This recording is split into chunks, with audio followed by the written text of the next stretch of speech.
ఈ మధ్య వార్తలు వింటుంటే ఏం కనిపిస్తున్నాయి? ఒకవైపు యుద్ధాలు, మరోవైపు భూకంపాలు, వరదలు, తుఫానులు, మతోన్మాదం, కులహంకారం, ఆత్మీయత మీద దాడులు, మోసాలు. ఇంకోవైపు కుటుంబాలు కూలిపోతున్న వార్తలు, నైతిక విలువలు మంటగలుస్తున్న దృశ్యాలు. ఇవన్నీ చూసిన ప్రతిసారి మీ మనసులో కలిగే ఒకే ఒక ప్రశ్న: యేసుక్రీస్తు రాకడకు సూచనేనా? మనం ఎంత దగ్గరగా ఉన్నామని. ఎన్ని సూచనలు నెరవేరాలి? ఇప్పటిదాకా ఎన్ని నెరవేరాయి? ఇక ఎన్ని మిగులున్నాయి? ఈ ప్రశ్న రానివారుండరు, అడగిన వారుండరు. చిన్నపిల్లల నుంచి సేవకుల వరకు యేసుక్రీస్తు రాకడ సూచన ఇదేనా? మనం ఎంత దగ్గరగా ఉన్నాం? అందరి పెదాలపైన ఇదే మాట. ఎన్ని సూచనలు నెరవేరాలి? ఎన్ని సూచనలు నెరవేరాయి? యేసుక్రీస్తు వారి రాకకు సూచనలు ఇంకా ఎన్ని మిగులున్నాయి? లెక్కల పట్టీలాగా లెక్కలు కట్టి మరీ చూపించమని అడుగుతూ ఉంటారు. చాలామంది కమెంట్స్లో కూడా చూశాను. అలాగే చాలామంది అడుగుతూ ఉంటారు. సో మీరు అడుగుతున్న వాటిని బట్టి ఈ వీడియో మీకు ఇస్తున్నాను. ఈరోజు మనం ఈ ప్రశ్నలన్నిటికీ కూడా దేవుని వాక్యం ఆధారంగా నిజాయితీగా సత్యాన్ని వెతుకుతాం, జవాబును పొందుకుందాం. ముందే చెప్తున్నాను, కొన్ని జవాబులు మీరనుకున్నట్టుగా, మీరు సాటిస్ఫై అయ్యేట్టుగా ఉండవు. అవి లెక్కల్లో కనిపించవు. కానీ సత్యాన్ని వెతకడమే మన లక్ష్యం. కావాల్సిన జవాబు కోసం, సంతోషపరిచే జవాబు కోసం కాదు, నిజమైన దానికోసం, నిజం కోసం ఆలోచించండి. అందుకే ఈ వీడియోను పూర్తిగా చూసిన తర్వాత మాత్రమే మీ అభిప్రాయాన్ని చెప్పండి. లవ్ గాస్పల్ వీక్షకులందరికీ సర్వశుభాలు తెలియజేస్తూ ఉన్నాం. ఇవన్నీ కూడా అర్థం కావాలి అంటే ముందు ఈ మాటలు వినండి. అసలు సూచనలు అంటే ఏంటి? బైబిల్లో ఎక్కడా కూడా ఏ పేజీ తిప్పి చూసినా ఇవిగో సరిగ్గా ఇన్ని సూచనలున్నాయి, వీటిని లెక్క పెట్టుకుని కూర్చోండి అని ఎక్కడా రాయబడలేదు. ఇవి జరిగితేనే వస్తాను, యేసుక్రీస్తు రాకడ ఇవన్నీ అయిన తర్వాత వస్తాను అని కూడా ఎక్కడా చెప్పలేదు. ఇలా చెప్పగానే వ్యతిరేకమైన ఆలోచనలు మీకు వచ్చేస్తాయి. అయితే మనం సూచనలు అని పిలుచుకుంటున్నాం. వాటన్నిటినీ కూడా మత్తయి సువార్త 24వ అధ్యాయం, మార్కు సువార్త 13వ అధ్యాయం, లూకా సువార్త 21వ అధ్యాయం, 2వ తెస్సలోనికీ రాసిన పత్రిక 2వ అధ్యాయం, ఈ అధ్యాయాల నుంచి పాత నిబంధన అంటే దానియేలు ప్రవచనాలు, యెహెజ్కేలు ప్రవచనాల లోతుల్లో నుంచి వెలికి తీసిన సారాంశము ఇవన్నీ కలిపి మనమే అర్థం చేసుకుని మనమే లిస్ట్ చేసుకున్నటువంటి కొన్ని సూచనలు ఉన్నాయి. ఆ సూచనలే మనము డిసైడ్ చేసుకునేది. వాక్యాలను బట్టి మనం సెట్ చేసుకున్నవి మాత్రమే. ఈ పాయింట్ మీకు కరెక్ట్గా అర్థం కావాలి. బైబిల్లో ఎన్ని సూచనలు అని ఖచ్చితమైన సంఖ్యలో 1, 2 ఉన్నాయి, 10 ఉన్నాయి, 20 ఉన్నాయి అని లెక్క ఎక్కడా చెప్పబడలేదు. మళ్ళీ చెప్తున్నాను, ఇలా సూచనలు అని పిలువబడుతున్న ప్రతీది కూడా మత్తయి సువార్త 24వ అధ్యాయము, మార్కు సువార్త 13వ అధ్యాయము, లూకా సువార్త 21వ అధ్యాయము, 2వ తెస్సలోనికీ రాసిన పత్రిక 2వ అధ్యాయము ఇలాంటి వాక్య భాగాల నుంచి సంకలనం చేసిన జాబితా మాత్రమే. వాటిని అధ్యయనం చేసి మనం ప్రిపేర్ చేసుకున్నవే. అవి వాక్యంలో చెప్పబడ్డవే, కానీ ఆ లిస్ట్ అనేది మనం తయారు చేసుకున్నదే. అందుకే పక్కాగా లెక్క కట్టి చెప్పండి, ఎన్నున్నాయో లెక్క చెప్పండి అనే విషయాన్ని మాత్రం జాగ్రత్తగా పరిశీలించుకోండి. అది సరైన విధానం కాదు.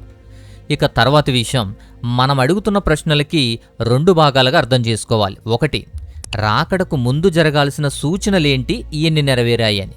2, రాప్చర్, ఈ సంఘం ఎత్తబడడం గురించిన సూచనలు ఏంటి. ఈ 2 కూడా వేరువేరుగా అర్థం చేసుకోవాలి. అందరూ కలిపి ఈ సూచనలన్నీ అర్థం చేసుకుంటున్నారు, అక్కడే తప్పుదొలుతుంది. ఇప్పుడు డైరెక్ట్గా పాయింట్లోకి వెళ్దాం. రాకడ సూచనలు అంటే ఏంటి, ఆ సూచనల గురించి యేసుక్రీస్తు వారు ఏం చెప్పారు అనేది చూస్తే, యేసుక్రీస్తు వారే స్వయంగా ఒలీవల కొండ మీద కూర్చుని తన శిష్యుల కళ్ళలోకి చూస్తూ రాబోయే యుగం గురించి స్పష్టమైన సూచనలు అందించాడు. మత్తయి సువార్త 24లో, మార్కు సువార్త 13లో, లూకా సువార్త 21లో అంత్యకాల సూచనలు, జరగబోయే సంభవాల గురించి వివరించారు. వాటిలో ప్రధానమైనవి అబద్ధ క్రీస్తులు, అబద్ధ ప్రవక్తులు రావడం. మత్తయి సువార్త 24వ అధ్యాయము 23-24 ప్రకారం అబద్ధ క్రీస్తులు, అబద్ధ ప్రవక్తులు వస్తారు. గుంపులు గుంపులుగా లేచి జనసమూహాలను మాయలో పడేస్తారు. తరువాత యుద్ధాలు, యుద్ధ సంబంధమైన వార్తలు. మత్తయి సువార్త 24వ అధ్యాయం 6వ వాక్యం ప్రకారం యుద్ధ సమాచారం గురించిన వార్తలు వింటాం. తర్వాత మత్తయి సువార్త 24వ అధ్యాయం 7-8 వాక్యాల ప్రకారం కరువులు, భూకంపాలు కలుగుతాయి. అవి ప్రసవ వేదనకు ఆరంభం అని వ్రాయబడింది. తరువాత క్రైస్తవుల మీద, ఆత్మీయుల మీద హింస జరుగుతుంది, తిరస్కరించబడతారు. విశ్వాసుల మీద హింస, ద్వేషం సెగలుగక్కుతుంది. తర్వాత యాంటీ క్రైస్ట్, అబద్ధ క్రీస్తు వస్తాడు. 1 యోహాను పత్రిక 2:18 ప్రకారం అబద్ధ క్రీస్తు దురాత్మ శక్తులు నీడలాల్లుకుంటాయి. తరువాత నైతిక పతనం, మోసం విచ్చలవిడిగా విపరీతంగా పెరిగిపోతుంది. స్వార్థప్రియులుంటారు, డబ్బు ప్రేమికులుంటారు, తల్లిదండ్రులకు అవిధేయత కలిగిన వాళ్ళుంటారు. 2వ తిమోతి పత్రిక 3వ అధ్యాయం ప్రకారం. తర్వాత మనుషుల హృదయాలు రాతిలా మారిపోతాయి, స్వార్థంగా మారిపోతాయి, ధన వ్యామోహాలు రాజ్యమేలుతాయి. తర్వాత సూర్య చంద్ర నక్షత్రాలలో సూచనలు కలుగుతాయి.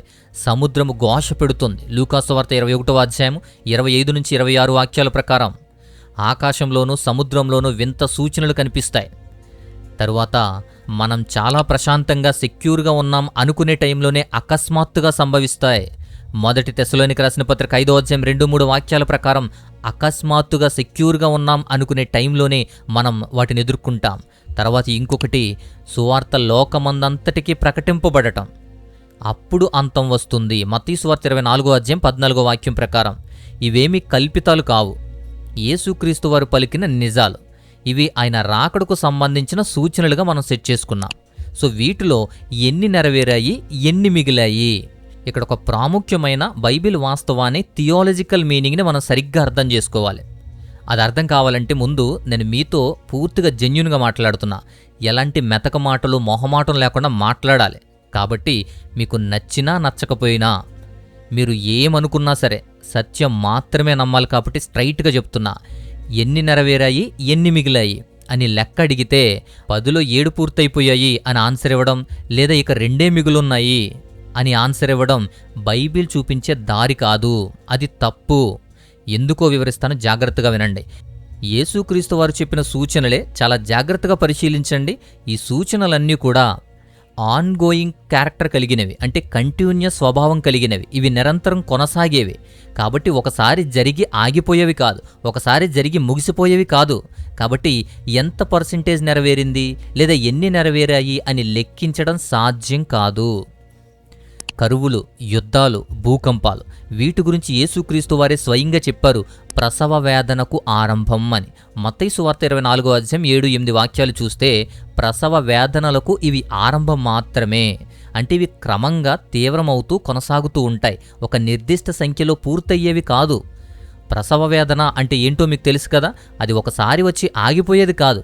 అది క్రమంగా ఉధృతమవుతూ వేదన మీద వేదన పెరుగుతూ ఆఖరి గడియ దగ్గరకు వచ్చే కొలిది అది తీవ్రమయ్యేటువంటి ప్రక్రియ. కాబట్టి యుద్ధ సూచనలు ఇవి నెరవేరిపోయాయి అని చెప్పడానికి లేదు. అదొక గీత గీసి చెప్పబడలేదు. యుద్ధాలు ప్రతి తరంలోనూ జరిగాయి, నేడు కూడా జరుగుతున్నాయి, రేపు కూడా జరుగుతూనే ఉంటాయి. అది ప్రసవ వేదనలకు ప్రారంభం మాత్రమే. ఆ ప్రారంభం ఆల్రెడీ స్టార్ట్ అయ్యింది. తర్వాత మరో విషయం, అబద్ధ క్రీస్తుల గురించి, అబద్ధ ప్రవక్తల గురించి. ఈ అబద్ధ క్రీస్తులు, అబద్ధ ప్రవక్తలు శతాబ్దాల నుంచి పుట్టుకొస్తూనే ఉన్నారు, నేటికి పుడుతూనే ఉన్నారు. తర్వాత ఇంకొకటి, సువార్త ప్రపంచమంతటికీ చేరడం. ఈ ఆధునిక యుగంలో గణనీయంగా సువార్త జరిగింది, కానీ ఇది ఎక్కడితో పూర్తయిపోయింది అని ఖచ్చితంగా ఎలా నిర్ధారిస్తాం? దానికి క్యాలిక్యులేషన్ లేదు. కాబట్టి ఇది పూర్తయింది అని చెప్పడం కూడా మనకు అసాధ్యం. అలా అని ఇంకా సువార్త జరగలేదా అంటే లేదు, ప్రపంచ నలుమూలలి కూడా సువార్త వెళ్ళింది. సో ఇది క్యాలిక్యులేట్ చేయలేనటువంటి థియరీ. అంతేకాదు, తర్వాత యాంటీ క్రైస్ట్ గురించి. ఈ యాంటీ క్రైస్ట్ పూర్తిగా బహిర్గతం కావడం గురించి. అది ఇంకా జరగలేదని చాలామంది భావిస్తూ ఉంటారు, జరిగిపోయింది అని కొంతమంది భావిస్తూ ఉంటారు. ఇక మహాశ్రమల కాలం, గ్రేట్ ట్రిబ్యులేషన్. మత్తయి సువార్త 24వ అధ్యాయం 21 ప్రకారం శ్రమల కాలం గురించి మాట్లాడతారు. సో ఇదొక్కటి మాత్రం అందరికీ ఇంకా జరగలేదు అనే క్లారిటీ ఉంటుంది. కాబట్టి నిర్భయంగా, నిజాయితీగా మనం ఒప్పుకోవాలి, ఖచ్చితమైన సంఖ్యలో ఇన్ని నెరవేరాయి, ఇన్ని మిగిలాయి అని లెక్కగట్టడం బైబిల్ ప్రకారం అసాధ్యం. అలా లెక్క పెట్టకూడదు. ఎందుకంటే దేవుని వాక్యం వీటిని చెక్లిస్ట్గా ఇవ్వలేదు, నంబర్స్ పెట్టి ఇవ్వలేదు. వీటిని అలలుగాను, ప్రవాహాలుగాను ఇచ్చింది. ఈ ప్రవాహాలే సూచనలు అని పిలువబడుతున్నాయి. ఈ ప్రవాహాలు నేడు మరింత వేగంగా, మరింత కఠినంగా, మరింత తీవ్రంగా కొనసాగుతున్నాయని మనం కల్లారా చూస్తున్నాం. అది నిజం, అది ముమ్మాటికి నిజం. అది గుండెల్లో వణుకు పుట్టించేదే కావచ్చు. కానీ ఇప్పుడు 80% పూర్తయిపోయింది, ఇక 20% మాత్రమే పూర్తవ్వాలి అని ఎవరైనా చెబితే, 10లో 7 పూర్తయిపోయాయి, ఇక 3 మాత్రమే నెరవేరాల్సి ఉంది అని చెబితే వెంటనే జాగ్రత్త పడండి. అది దేవుని వాక్కు కాదు, మనిషి ఊహాశక్తి మాత్రమే. మరి బైబిల్ ప్రకారం థియాలజికల్గా ఇది కరెక్టేనా అంటే, రాకడ సూచనలు ఉన్నాయి అనేది ఇసుక పునాది మీద కట్టిన మాట కాదు, బండరాయి మీద నిలబెట్టిన సత్యం. అది ఇది స్పష్టంగా మత్తయి సువార్త 24వ అధ్యాయంలో, మార్కు సువార్త 13వ అధ్యాయంలో, లూకా సువార్త 21వ అధ్యాయంలో, 2వ తెస్సలోనియులకు రాసిన పత్రిక 2వ అధ్యాయంలో, ప్రకటన గ్రంథంలో, దానియేలు గ్రంథంలో ఈ సూచనలు స్పష్టంగానే క్లియర్గానే చెప్పబడ్డాయి. అయితే ఈ సూచనలన్నీ యేసుక్రీస్తు వారు రెండవ రాకకు సంబంధించినవి, సెకండ్ కమింగ్కి సంబంధించినవి. భూమిపైకి తీర్పు తీర్చడానికి, రాజ్యం స్థాపించడానికి, ఆయన ప్రత్యక్షమయ్యేటువంటి సంభవం, ఆయన కనిపించి వచ్చేటువంటి సంఘటన ఎప్పుడు జరుగుతుందో దానికి సంబంధించిన సూచనలివి. దేవుడు ఈ హెచ్చరికలు, సూచనలు మనకిచ్చింది భయపెట్టడానికి కాదు. ఈ సూచనల కోసం ఎదురు చూస్తూ, లెక్కగట్టుకుంటూ, కళ్ళు మూసుకొని నిర్లక్ష్యంగా నిద్రపోవద్దనిచ్చాడు. కళ్ళు తెరిచి మెలకుగా సిద్ధపడి జీవించమనిచ్చాడు ఈ సూచనలు. ఆయన తీర్పు తీర్చే రాకడ కన్నా ముందు, ఆయన రాక కన్నా ముందు నువ్వు సిద్ధపడాలి, ముందు నువ్వు రక్షించబడాలి, ముందు ఆయనతో వెళ్ళాలి. ఆయనతో వెళ్ళే సంఘం ఎప్పుడు వెళ్తుంది? దాన్నే రాప్చర్ అంటున్నాం, సంఘం ఎత్తబడటం. వీటన్నిటికన్నా ముందు సంఘం ఎత్తబడాలి కదా. యేసుక్రీస్తు వారు ప్రత్యక్షంగా వచ్చేటువంటి రెండవ రాకకు ముందు, వీటన్నిటికన్నా ముందు సంఘం ఎత్తబడాలి కదా. సంఘం ఎత్తబడిన తర్వాత ఎన్ని సూచనలు ఉంటే ఏంటి, ఉండకపోతే ఏంటి? అప్పుడు ఉండి సూచనలన్నీ జరిగాక శ్రమల కాలంలో హాయిగా శ్రమలు అనుభవించవచ్చు అనే ఆశ, అనే కోరిక ఎవరికైనా ఉందా? కాబట్టి మనం సిద్ధపడాల్సింది ఎప్పుడు, ఎక్కడ, ఎలా జరుగుతుందో తెలియని రాప్చర్ గురించి, సంఘం ఎత్తబడటం గురించి. విడిచిపెట్టే గుంపులో మనం ఉండకుండా, విడిచిపెట్టబడకుండా దేవునితో వెళ్ళడానికి సిద్ధపడాలి. ఆయనతో మనం వెళితే పరిశుద్ధుల సమూహంతో మళ్ళీ వస్తాం, లేదంటే విడిచిపెట్టే గుంపులో ఉంటాం. అలా విడిచిపెట్టే గుంపులో ఉన్న వాళ్ళ కోసం కావాలి, అలా విడిచిపెట్టబడే వాళ్ళ కోసం కావాలి సూచనలు. ఈ సూచనల ద్వారా యేసుక్రీస్తు రెండవ రాకను గుర్తిస్తారు వాళ్ళు. అయితే దానికి ముందు జరిగే రాప్చర్కు సూచనలేంటి? ఈ సంఘం ఎత్తబడడానికి సూచనలేవి అంటారేమో. ఎత్తబడడం అనేది ఎప్పుడు, ఎక్కడ, ఎలా జరుగుతుందో తెలియదు, అకస్మాత్తుగా జరుగుతుంది. దీనికి ఎటువంటి సూచనలు లేవు.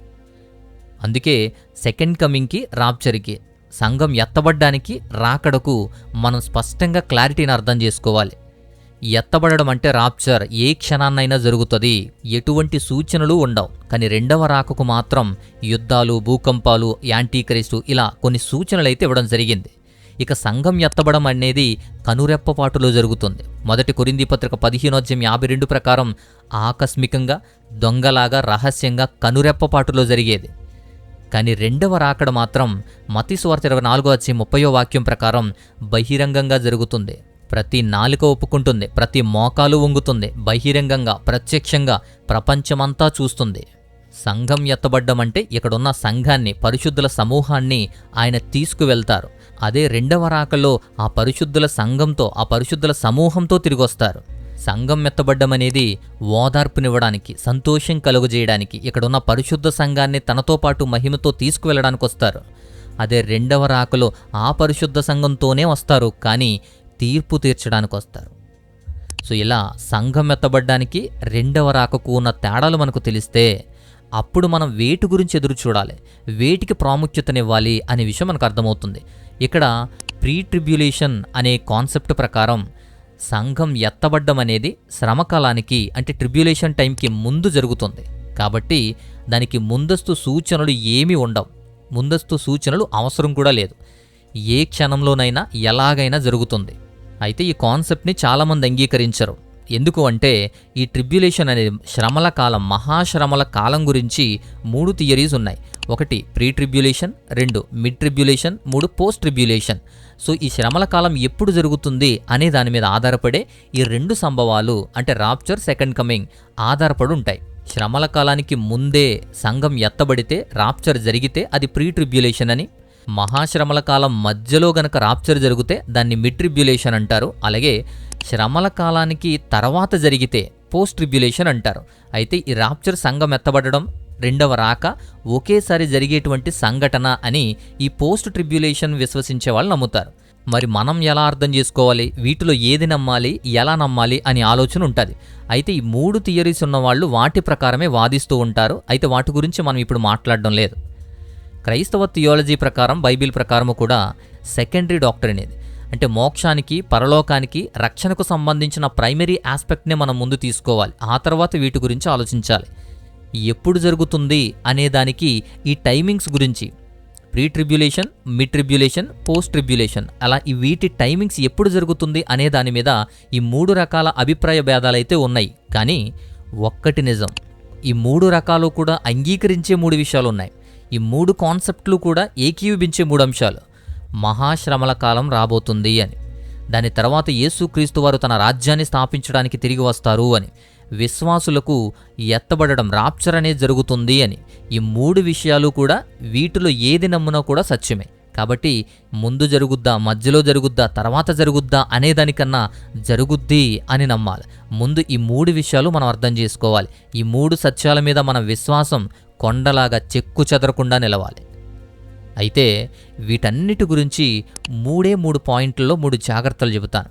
మొదటి జాగ్రత్త, ఎవరైనా వచ్చి పలానా తేదీన రాప్చర్ జరుగుతుంది, పలానా సంవత్సరమే అంతమైపోతుంది, పలానా తేదీలో భూమి అంతా కంపించబోతుంది అని ఖచ్చితంగా ప్రకటిస్తే వెంటనే జాగ్రత్త పడండి.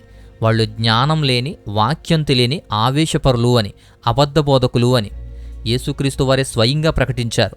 ఆ దినమున ఆ గంటను గురించి ఎవడునూ ఎరుగడు, పరలోకమందున్న దూతలైననూ ఎరుగరు, తండ్రి మాత్రమే ఎరుగును. మత్తయి సువార్త 24:36 ఖచ్చితమైన తేదీలు చాటేవారి మాటలు ఏనాడూ నమ్మకండి. అలా భయపెట్టేవారి సంగతి జాగ్రత్తగా పరిశీలించుకోండి. చరిత్ర పుటాలు తిరిగేస్తే ఎందరో ఇలా తప్పు తేదీలు ప్రకటించి వేలాది మంది విశ్వాసాన్ని కుప్పకూల్చిన ఉదాహరణలుంటాయి. అలా విశ్వాసాన్ని నీరుగార్చిన వ్యక్తుల్లో కొంతమంది మిగిలిపోయారు. అలాంటి వారి ముందు కళ్ళు తెరిచుంచండి. ఇక రెండవ జాగ్రత్త, రెండవ హెచ్చరిక ఏంటి అంటే, రాప్చర్ గురించి, ట్రిబ్యులేషన్ గురించి, వీటి సమయం గురించి చాలామంది చర్చిస్తూ ఉంటారు. క్రైస్తవ విశ్వాసంలో కూడా వీటి గురించి విభేదాలున్నాయి. Pre tribulation, mid tribulation, post tribulation, ఇదే కరెక్టు, నేనే కరెక్టు అని అభిప్రాయ భేదాల మధ్య, నిజాయితీగా వాక్యాన్ని గౌరవించే విశ్వాసుల మధ్య భేదాభిప్రాయాలు చాలా ఉన్నాయి. కానీ నా అభిప్రాయం మాత్రమే సత్యం, మిగతా వారంతా తప్పు, వారు నిజమైన విశ్వాసులే కాదు అని అపోజ్ చేసే వాళ్ళు ఎవరైనా విభజిస్తే, వ్యతిరేకిస్తే వారికి దూరంగా ఉండండి. వాటిని జాగ్రత్తగా అర్థం చేసుకునే ప్రయత్నమే చేద్దాం. కానీ అలా వితండవాదానికి పోయి మనం దూరం కావద్దు, సిద్ధపాటును కోల్పోవద్దు. ఈ సిద్ధాంతాలన్నీ సంఘాన్ని చీల్చడానికి కాదు, సిద్ధపడేలా ప్రేరేపించడానికే దేవుడిచ్చాడు. వీటిలో ఏది నిజమైనా కూడా అలా వితండవాదం వద్దు. ఆ వితండవాదంతో గెలవాలి అనుకోవద్దు. అది విడదీసేది కాదు, సిద్ధపరిచేదిగా ఉండాలి. ఇక 3వ హెచ్చరిక, 3వ జాగ్రత్త ఏంటి అంటే, ఇది అత్యంత కీలకమైంది. ఈ సూచనల గురించి తెలుసుకోవడం అనేది భయం పొందడానికి కాదు, భయపీడితులు కావడానికి కాదు. భయం వల్ల ఎప్పుడూ సిద్ధపాటు రాదు. అలా అది జరిగింది, ఇది జరిగింది, లేతే అది ఇది అని భయపెట్టే వారికి ఇంకా దూరంగా ఉండండి. దేవుని వాక్యాన్ని కలిపి చెరిపి మిమ్మల్ని రక్షణ కోల్పోయేలా చేసేవారే. అలాగని ఇంకా చాలా టైం ఉంది కదా అని కళ్ళు మూసుకొని నిద్రాణంగా పడుకోవడానికి కూడా కాదు. మనం పీస్ఫుల్గా ఉన్నాం, సెక్యూర్గా ఉన్నాం అనుకుని ఆనందపడే సమయంలోనే, ఆ వేళల్లోనే అకస్మాత్తుగా నాశనం విరుచుపడుతుంది. మొదటి తెస్సలోనికీ రాసిన పత్రిక 5:2-3 మిమ్మల్ని హెచ్చరిస్తోంది. అప్రమత్తత లేని వారికి ఆ దినం రాత్రిపూట దొంగలా వచ్చి పడుతుంది అని అర్థం. కానీ వెంటనే తర్వాత వాక్యంలోనే ఉంటుంది, దేవుడు తన బిడ్డలను హత్తుకుని వాదారుస్తాడు, మీరు చీకటిలో ఉన్నవారు కారు అంటారు. సో ఈ సూచనలన్నీ కూడా భయం కోసం కాదు, ఆ భయం ద్వారా సిద్ధపాటు రాదు, మెలకువ కోసం, సంసిద్ధత కోసం ఇవ్వబడ్డాయి. మనం సిద్ధపరచడానికి ఇవ్వబడ్డాయి. ఎప్పటికీ సిద్ధముగా ప్రభు కోసం చూడాలి, ఎప్పుడొచ్చినా మనం సిద్ధమే అన్నట్టుండాలి. సో ఈ 3 విషయాలు మాత్రం చాలా జాగ్రత్తగా పరిశీలించండి. కాబట్టి ఎన్ని సూచనలు నెరవేరాయి అని వేళ్ల మీద లెక్క పెట్టుకుంటూ కూర్చునే బదులు యేసుక్రీస్తు వారు నొక్కి చెప్పిన ఒక్క మాటను మాత్రం గుండెల్లో దాచుకుందాం. మత్తయి సువార్త 24:42 కాబట్టి మెలకుగా ఉండండి, ఏ దినమున మీ ప్రభువు వచ్చునో మీకు తెలియదు అంటారు. లెక్కింపు మన బాధ్యత కాదు, లెక్కించుకుంటూ కూర్చోవద్దు, లెక్కించుకుంటూనే మనం సిద్ధపడొద్దు. సిద్ధపాటు మన బాధ్యత, సంసిద్ధత మన బాధ్యత, సిద్ధపడ్డమే మన పని, భయపడ్డం మన గమ్యం కాదు. విశ్వాసంతో, నిరీక్షణతో వెలుగుతూ జీవించడమే మన గమ్యం. ఈరోజు యుద్ధాల మోతలు వినిపించినా, భూమి కంపించినా, లోకం చీకటిమయంగా కనిపించినా, విశ్వాసిగా మీ హృదయం వనకక్కర్లొద్దు, భయపడక్కర్లొద్దు, ఏదో జరిగిపోతుంది అని ఆశ్చర్యపోవక్కర్లొద్దు. ఎందుకంటే మనం చీకటి సంతానం కాదు, వెలుగు బిడ్డలం. భయభ్రాంతులం కావడానికి కాదు, ఆత్మీయ ధైర్యం కలిగిన వాళ్ళం. దేవుని విశ్వాసం ఉంటే, దేవుని బిడ్డలమైతే, దేవుని ప్రేమ మనలో ఉంటే, ఆ పరిశుద్ధులను మనం నిలుపుకుంటే ఎప్పుడొచ్చినా సిద్ధమే, ఎలా వచ్చినా సిద్ధమే. మనం లెక్క చూసుకోవాల్సిన అవసరం లేదు, ఇవన్నీ లెక్కించాల్సిన అవసరం కూడా లేదు, భయపడాల్సిన అవసరం కూడా లేదు. ఈ లోకంలో జరిగే సంభవాలు కూడా మనకు అడ్డు కాదు. సో దేని గురించి చూడాలి, ఎలా సంసిద్ధంగా ఉండాలి, ఎలాంటి ఆలోచనలు ఉండకూడదు, ఎలాంటి ఆలోచనలతో మనం విశ్వాస ప్రయాణించాలి అనేది మాత్రం చాలా క్లియర్గా అర్థమైంది అని నేను అనుకుంటున్నాను. ఇక ఏమైనా సందేహాలుంటే కమెంట్ చేయండి లేదా వాట్సాప్ చేయండి. అలాగే మీ ప్రార్థన అవసరతలు ఏమున్నా కూడా సమయాన్ని కూర్చి మీ గురించి ఖచ్చితంగా ప్రార్థన చేస్తున్నాం. సో మీ ప్రార్థన అవసరతలు ఏమున్నా కూడా వాట్సాప్ చేయండి. అలాగే మా వ్యయ ప్రయాసాలకు పరిచర్యలకు సహాయం చేయాలి అనుకున్నా, మీ కానుకలు పంపించాలనుకున్నా స్క్రీన్ మీద డీటెయిల్స్ ఉన్నాయి. మీ విలువైన కానుకలు పంపించి పరిచర్యకు ప్రోత్సాహకరంగా ఉండండి. సో ఇది మనం అర్థం చేసుకోవాల్సిన విషయాలు, రాకడ గురించి ఆయన సూచనల గురించి మనం నేర్చుకోవాల్సిన విషయాలు, ఎలా ఆలోచించాలి, ఎలా అర్థం చేసుకోవాలి, ఎలాంటి ఆలోచనలు కలిగి ఉండాలి అనేది. సో మరొక అద్భుతమైన మంచి టాపిక్తో మరలా కలుసుకుందాం. అంతవరకు దేవాతి దేవుని మహా ఉన్నతమైన కృపా కాపుదల మీ అందరికీ తోడయుండి బలపరచునుగాక. ఆమెన్.